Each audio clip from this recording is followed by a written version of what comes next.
ଜୀବନରେ ଗୋଟେ କଥା ମନେ ରଖିଥିବ, କିଏ କିଛି ବି କହୁ ନିଜେ ନିଜକୁ ଶାନ୍ତ ରଖ।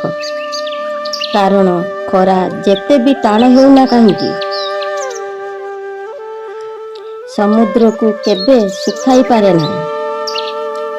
ପାଣିକୁ ନ ପଶିଲେ ଯେମିତି ପହଁରିବା ଶିଖି ହୁଏ ନାହିଁ, ଠିକ୍ ସେମିତି ଜୀବନରେ ଖରାପ ସମୟ ନ ଆସିଲେ ମଣିଷ ଚିହ୍ନି ହୁଏ ନାହିଁ।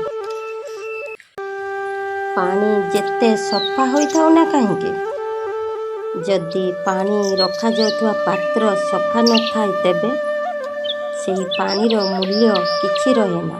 ଠିକ୍ ସେହିପରି ମଣିଷ ଯେତେ ସୁନ୍ଦର ହୋଇଥାଉ ନା କାହିଁକି, ଯଦି ତାହାର ଚରିତ୍ର ଠିକ୍ ନଥାଏ ତେବେ ସେ ମଣିଷ ବି କିଛି ମୂଲ୍ୟ ରହେନା।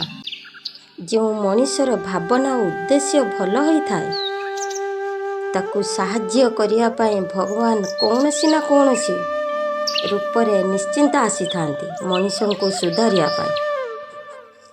ସମୟ ଥରେ ନୁହେଁ ବାରମ୍ବାର ସୁଯୋଗ ଦେଇଥାଏ, କିନ୍ତୁ ଯେଉଁ ମଣିଷ ସମୟକୁ ହାତଛଡ଼ା କରିଦିଏ, ପରବର୍ତ୍ତୀ ସମୟରେ କେବଳ ଅନୁତାପ ହିଁ କରେ। ଜୟ ଜଗନ୍ନାଥ।